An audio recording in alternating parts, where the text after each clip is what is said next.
ब्राह्मण हमेशा श्रेष्ठ रहे हैं, श्रेष्ठ रहेंगे। सम्राट चौधरी इस बात का दावा कर रहे हैं। मैंने जो अभी तक एज ए हिंदू जानता हूँ कि हिंदू में ब्राह्मण श्रेष्ठ होते हैं। ब्राह्मण ही बताते हैं कि क्या है धर्म, वो ब्राह्मण ही स्वर्ग हमें पहुंचाते हैं। हमारे मरे हुए पिताजी को स्वर्ग का भी टिकट कटवाते हैं। ये हिंदू धर्म में आपको दिखाई देगा। कि शुक्ला जी जैसे कि मध्य प्रदेश में किसी आदिवासी के चेहरे पे मुद्दे हैं। ब्राह्मण को अगर श्रेष्ठ बताना चाहते हैं तो आप बताएं। हम हिंदू होते हुए भी इसका विरोध करते हैं। उनकी मूर्खता का ये नमूना है कि ब्राह्मण अगर श्रेष्ठ है तो इस देश का प्रधानमंत्री ब्राह्मण होना चाहिए था। भाजपा को चाहिए कि वो निश्चित करे कि वो भारत का प्रधानमंत्री ब्राह्मण होगा और राष्ट्रपति भी ब्राह्मण होगा। मैं जन्म से हिंदू हूँ तो मैंने क्या गुलामी लिखा ली है? यही हिंदू धर्म, सनातन धर्म, जिसको इसने बीमारी कहा, वाकई में बीमारी है। 3-4 दिन पहले ही सम्राट चौधरी का एक बयान आता है कि देश में ब्राह्मण हमेशा से श्रेष्ठ रहे हैं और आगे भी रहेंगे। उसके बाद से उनकी खूब आलोचना होती है और इसी पर बात करेंगे। हमारे साथ मौजूद है भीम आर्मी के नेता और प्रवक्ता विजेंद्र भास्कर जी। भास्कर जी, ब्राह्मण हमेशा श्रेष्ठ रहे हैं, श्रेष्ठ रहेंगे। सम्राट चौधरी इस बात का दावा कर रहे हैं। क्रांतिकारी जय भीम साथियों, और मैं ये कहना चाहता हूँ कि किसी के दिवालियेपन की बात, दिमागी दिवालियेपन की बात आप दूसरे पे थोप नहीं सकते। जैसे उन्होंने कहा कि ब्राह्मण श्रेष्ठ है और श्रेष्ठ हैं और श्रेष्ठ रहेंगे, तो उनको चाहिए कि उनका चरणामृत पी के और पिया करे प्रतिदिन। हम वैसा करने वाले नहीं हैं। दूसरा बात हम ये भी कहना चाहते हैं कि शुक्ला जी जैसे कि मध्य प्रदेश में किसी आदिवासी के चेहरे पे मुद्दे हैं और उनका जो है शूद्र जो मुख्यमंत्री है उसका पैर धोता है। तो इस हिंदू समाज की अगर कल्पना कर रहे हैं और ब्राह्मण को अगर श्रेष्ठ बताना चाहते हैं तो आप बताएं। हम हिंदू होते हुए भी इसका विरोध करते हैं। तो मानसिक दिवालिया हो गए हैं वो। निश्चित तौर पे मैं भाजपा के प्रदेश अध्यक्ष है, इसीलिए तो मैं कह रहा हूँ वो विधायक भी रहे हैं, विधायक भी हैं, शकुनी चौधरी के लड़के भी। लगता है शकुनी चौधरी ने समय देके इनको सही से संस्कार और बुद्धि नहीं दी। मैं ये पूछना चाहता हूँ कि विधायक और पार्टी के जो प्रदेश अध्यक्ष बने हैं किसी संविधान के तहत बने हैं, उस संविधान में बराबरी की बात है, तो आप ये कौन सी बात श्रेष्ठता का आएगा? तो फिर आप प्रधानमंत्री वैश्य को क्यों बनाए हुए हैं? आपको तो ब्राह्मण को बना देना चाहिए था। प्रधानमंत्री नरेंद्र मोदी को क्यों बनाया? ये अपने आप में एक सवाल है। उनकी मूर्खता का ये नमूना है कि ब्राह्मण अगर श्रेष्ठ है तो इस देश का प्रधानमंत्री ब्राह्मण होना चाहिए था। भाजपा को चाहिए कि वो निश्चित करे कि वो भारत का प्रधानमंत्री ब्राह्मण होगा और राष्ट्रपति भी ब्राह्मण होगा। फिर तो आप उदयनिधि बयान, उनके बयान का भी समर्थन कीजिए जिस प्रकार से निश्चित तौर पर निश्चित उन्होंने अगर कहा कि बीमारी है तो उससे बात नहीं की जाती। सनातन धर्म बीमारी है, कैसे बात कर रहे हैं आप? अच्छा, आप एक बात बताइए, मैं जन्म से हिंदू हूँ, ठीक है? बिल्कुल, मैं जन्म से हिंदू हूँ तो मैंने क्या गुलामी लिखा ली है? मुझे भी अधिकार है। संविधान ने दिया है कि मैं भी कल के राष्ट्रपति बनूं। लेकिन हिंदू धर्म में जो चतुर्वर्ण है, 4 वर्ण है, जिसमें ऊपर ब्राह्मण है, बीच में क्षत्रिय है, उसके नीचे वैश्य और शूद्र है। तो मैं ये कहना चाहता हूँ कि अगर ब्राह्मण ही श्रेष्ठ रहेगा तो रिजर्वेशन हो गया, और अगर ये रिजर्वेशन की पॉलिसी है तो मैं इसकी गुलामी क्यों करूं? इसलिए कि मैं हिंदू हूं।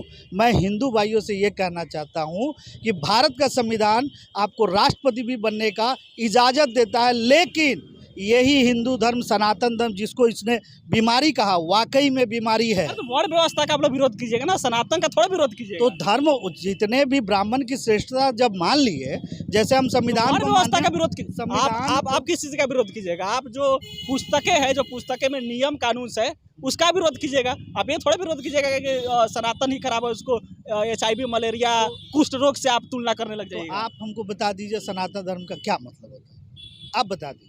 मैंने जो अभी तक एज ए हिंदू जानता हूँ कि हिंदू में ब्राह्मण श्रेष्ठ होते हैं।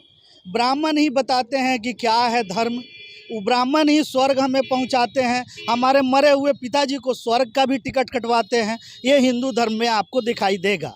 अगर इस पर बहस कीजिएगा तो हो सकता है वो एक अयोध्या के बाबा हैं, आपका मूड़ी भी काट देंगे 10 करोड़। हाँ, पर आचार्य परमहंस जो 2023 में कह रहे थे कि अगर हिंदू राष्ट्र नहीं मिला तो जल समाधि, ऐसे ऐसे झूठा लोग इस देश के प्रमुख लोग बने हुए हैं। वो तो 10 करोड़ इनाम देने की बात कर रहे हैं, जो उदयनिधि का जीभ काट कर अपने अकाउंट में पहले वो 10 लाख दिखाए ना। फकीर आदमी जो भीख मांग के दूसरे के दान पर चलता हो, व्यक्ति कमाता नहीं हो, वो 10 करोड़ कहाँ से देगा? यही मूर्ख बनाने की तो बात है। और जहाँ तक मैं आप बनाने की एक साजिश है, एकदम निश्चित तौर पे पूरे देश को मूर्ख बनाया जा रहा है, हमारी बोली वाली जनता को। मैंने क्या कहा, आपने कहा करुणानिधि की बात बोली, उदयनिधि की बात की। मैं पूछता हूं कि धारा 370 था, इस बीजेपी को सरकार 370 इसमें कहाँ से ला दी है? मैं वही जिक्र कर रहा हूं कि धारा 370 था, बीजेपी के सरकार को लगी कि ये गलत है, उन्होंने संशोधन किया, हटा दिया। अगर हिंदू धर्म में कोई बुराई है, चतुर्वर्ण है, छुआछूत है, ऊंच नीच की भावना, ब्राह्मण की श्रेष्ठता, तो एक धर्म सभा बुला के उसे खत्म कर दीजिए, सबको ब्राह्मण कर दीजिए।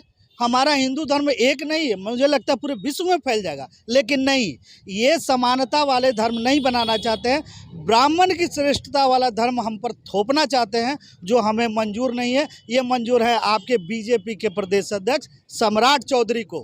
क्या फिर से एक बार मतलब कि आप लोगों को गुलामी की तरफ ले जाने की साजिश है? निश्चित गुलामी के तौर पे ले जाने की साजिश नहीं है, बल्कि गुलामी ही करवाई जा रही है धर्म के नाम पर। और बाबा साहब के संविधान ने कहा है कि अगर धर्म मानोगे तो गुलामी करो, अगर संविधान मानोगे तो राजा बनो इस देश का, शोषित भी शासक बनेगा। इस बात के लिए संविधान का निर्माण किया गया। आज़ादी हमें अंग्रेज़ों से मिली, लेकिन अभी भी धर्म की गुलामी अभी हमने छोड़ा नहीं है, जिसके कारण मंदिरों में जाने से पहले अछूत जूता खाते हैं, शूद्र पाँव धोते हैं और ब्राह्मण मूतता है। ये है हिंदू धर्म, सनातन धर्म। यानी कि ये राजा जो कह रहे हैं कि HIV कुष्ठ रोग से भी उसकी तुलना की है, वो भी बात सही है? नहीं, उनका क्या कहना है, उनका तो यही संदर्भ है ना कि जिस तरह से बीमारी से बातचीत नहीं किया जा सकता कि ये बीमारी भाई आप हट जाइए, आप ये काम मत कीजिए, बस नहीं कर सकते हैं आप उसको, बल्कि मारते हैं। एंटीबायोटिक हो या कोई भी दवा हो, उसे निकाल कर मारते हैं, सफाया करते हैं। मलेरिया उन्मूलन, कुष्ठ रोग उन्मूलन, TB उन्मूलन, तो कोरोना उन्मूलन। उसी तरह ये चतुर्वर्ण उन्मूलन का काम न करना चाहिए, तो आप करेंगे नहीं। ब्राह्मण श्रेष्ठ है, उस पर बीजेपी के पर, तो मैं ये कह रहा हूँ कि बीजेपी एकदम डिक्लेयर करे कि उसका मुख्यमंत्री, उसका प्रधानमंत्री, चूंकि ब्राह्मण श्रेष्ठ होते हैं वही रहेंगे, बाकी दूसरा कोई काहे के लिए। दूसरा का तो पहले से तय है, हिंदू मानने वाले लोग, कि वो शूद्रों का काम है सेवा करना, तो सिर्फ सेवा का काम करे। विधायक बेकार में बने हुए हैं, तो छोड़िए तब हिंदू धर्म।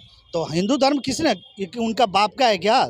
हम पैदा हो गए हिंदू धर्म में, जब उनका बनाया गया नियम आपको नहीं पता है तो क्यों रहेगा? ये भी हो सकता है बाबा साहब को मजबूर करके आपने बौद्ध धर्म में ढकेला, तो हमें भी ढकेलना चाह रहे हैं, हम थोड़े ढकेलना, तो इसीलिए ना बीमारी हटना चाहिए। थोड़े ढकेलना चाह रहे हैं। या तो आप धारा 370 जिस तरह से हटाते हैं, उस तरह से चतुर्वर्ण भी हटा दीजिए, सभी को ब्राह्मण घोषित कर दीजिए, लफड़ा ही नहीं रहेगा। लेकिन नहीं, हम आपके सर पे बैठ के मूतेंगे, इसको आप धर्म कहिए, ये नहीं मानने। व्यवस्था मतलब कि ब्राह्मणों के द्वारा बनाई गई, मतलब सीधा सा यही कहना। निश्चित तौर पे वो कहते हैं कि वेद जो लिखा हो गया ब्राह्मण, हाँ, तो मोहन भागवत भी कहते, इसीलिए तो मोहन भागवत भी तो ब्राह्मण है। मैं ये कहना चाहता हूँ भाई मेरे, कि आप आज जो है देश का राष्ट्रपति एक आदिवासी महिला बनी हुई है, सम्मानित महिला है, सम्मान करना चाहिए, कानून के तहत बनी है। लेकिन आप ये बताइए, कौन सा आदिवासी, कौन सा दलित, कौन सा अछूत, कौन सा शूद्र शंकराचार्य के पद पर आया हो? ये जो अघोषित रिजर्वेशन है, धर्म में रिजर्वेशन है। तमिलनाडु में घोषित हो गया है। तमिलनाडु में शंकराचार्य के जो भी मठ हैं, क्या उन्होंने हिंदू धर्म ने अलाउ किया कि अछूत भी या शूद्र भी बने? तो ये गुलामी है जो हमें बर्दाश्त नहीं। अघोषित रिजर्वेशन है ये। चलिए, तो एक साजिश हो रही है, और साजिश यही है कि ब्राह्मण को श्रेष्ठ बताने के लिए ये जो चतुर्थ जो वर्ण व्यवस्था है, इसको शामिल किया गया है, और इसीलिए इसके माध्यम से जो उसके अलावा जो नीचे 3 बताया गया है वर्ण व्यवस्था में, उनको सबको गुलाम रखने की एक साजिश है, जो कि खत्म होनी चाहिए। और बताया कि जिस प्रकार से भारतीय जनता पार्टी की सरकार 370 को खत्म कर दिए, उसी प्रकार से अगर लग रहा है कि इसमें भी कुछ गलत है, वर्ण व्यवस्था खत्म है, तो उसको खत्म करे, और खत्म करके इसको सही किया जाए। बाकी इस पर अपनी प्रतिक्रिया जरूर दीजिएगा। बिहार में से देख रहे थे, बहुत बहुत